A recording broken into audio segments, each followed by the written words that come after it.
The twin suns of Orivus, 9 glared down on the rocky expanse, casting jagged shadows across the abandoned mining outpost. Rin Kader wiped the grease from his hands and squinted at the old relay station he'd been repairing. He wasn't supposed to be here. Technically, the outpost was under quarantine after the mining corporation pulled out, but Rin had always made a living where others saw only dust and ruin. An independent engineer with more skill than caution, he'd learned long ago that out-of-date stations, derelict haulers, and rusting generators meant opportunity. Out here, if you could fix something, someone would eventually pay you for it. He was halfway through patching the comm array when he heard it. A low thrum, then the piercing whistle of a ship cutting atmosphere. The sound didn't belong. Hardly anyone came to Orivus, 9 anymore. Rin ducked behind the rust-colored rocks, watching as the vessel descended in a controlled spiral. It wasn't corporate. Not military either. Not the kind of craft the Stellar Union used. This ship looked patched together, a hunter's craft designed for speed and maneuverability. It kicked up a storm of red dust as it landed. Rin stayed still until the cockpit hissed open and someone climbed out. At first, all he saw was armor, sleek, obsidian black plating with faint cobalt lines pulsing across it. The figure moved like a predator, scanning the horizon with the caution of someone used to being hunted. She was tall, graceful, with a long braid of midnight blue hair spilling down her back. Then she removed her helmet. The woman's face was sharp, aristocratic almost, with pale silver eyes that shimmered against the sun's glare. She wasn't a miner nor a smuggler. She looked like a warrior out of the old chronicles, yet too refined, too commanding to be just another mercenary. Rin almost revealed himself, but the engineer in him noticed something first. Sparks leaking from the ship's engine couplings. The vessel had taken heavy damage. Whoever she wasn't going anywhere unless someone fixed it. And on this planet there was only him. Middle, the warrior's secret. Rin approached cautiously, hands raised. "Don't shoot. I'm just an engineer." The woman's head snapped toward him, eyes narrowing. For a moment, her gauntlet twitched toward a weapon holstered at her thigh. But she didn't draw it. "You work alone?" she asked, voice low and controlled. "Usually," Rin said.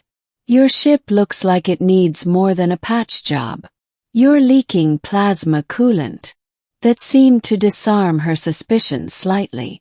She gestured to the vessel. "Can you repair it?" Rin gave a half-smile. "Depends. Do you have parts? Or credits?" She studied him, as though deciding how much truth to reveal. Finally she nodded. "I can pay. But you must work quickly. I have enemies who will not be far behind." He didn't like the sound of that, but curiosity outweighed caution. He grabbed his tools and got to work. Hours passed as he stripped the damaged engine and rerouted stabilizers. The woman, who still hadn't given her name, kept watch, scanning the skies as though expecting an ambush. Rin couldn't help but glance at her every so often. She carried herself like someone who had commanded armies, yet she moved with the silence of a shadow. Finally, as he was welding a plasma conduit, he asked, "So, warrior, mercenary, or outlaw?" Her lips curved faintly. "Does it matter?" "To me. Only so I know what kind of trouble I'm fixing this for." She regarded him for a long moment before replying, "Call me Saris. And if you must label me, say I am a warrior." "Warrior," Rin repeated. "Right. And who are your enemies?" "The kind who will burn worlds to hunt one person," Sarah said, her tone dark. She left it at that. Rin didn't press, though unease prickled at him. He'd dealt with smugglers, deserters, even war criminals before. But something about Saris felt larger. By nightfall, He had the ship stable enough for atmospheric flight. He set down his tools, wiping sweat from his brow. There. She won't break apart when you take off. Saris inclined her head. You have skill, engineer. Greater than I expected. Comes with being stuck fixing things nobody else will touch, Rin said lightly. Then more cautiously. So, will your enemies follow you here? Saris hesitated. If they track me, yes. And if they find you helping me, they will not spare you. Great, Rin muttered. That night, they camped near the outpost. Rin expected her to remain distant, but she surprised him by asking questions.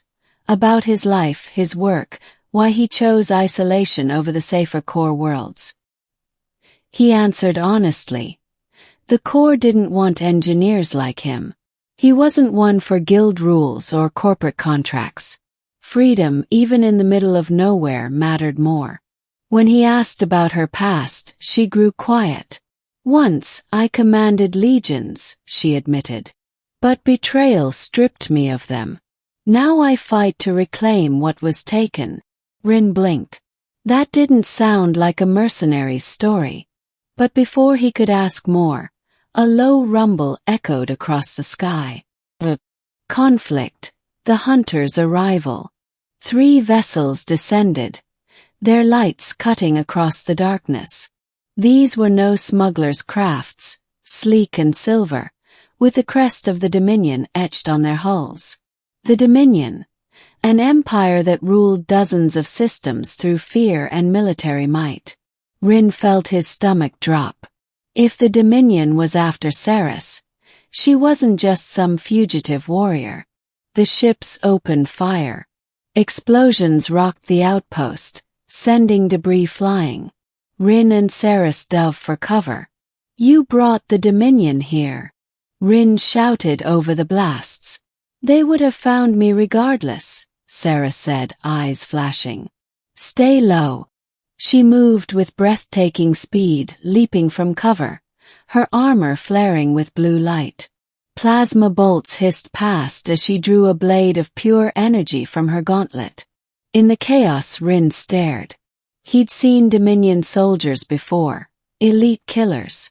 But Saris cut through them as though she were fire and they were smoke. Rin ran toward the ship, working frantically to bring the patched systems online. Come on, come on. Saris vaulted back into the cockpit as Dominion reinforcements swarmed the outpost. We must leave now. Rin barely managed to seal the hatch before the engines roared. The ship shot into the sky, dodging enemy fire. He strapped himself into the co-pilot's chair, heart pounding.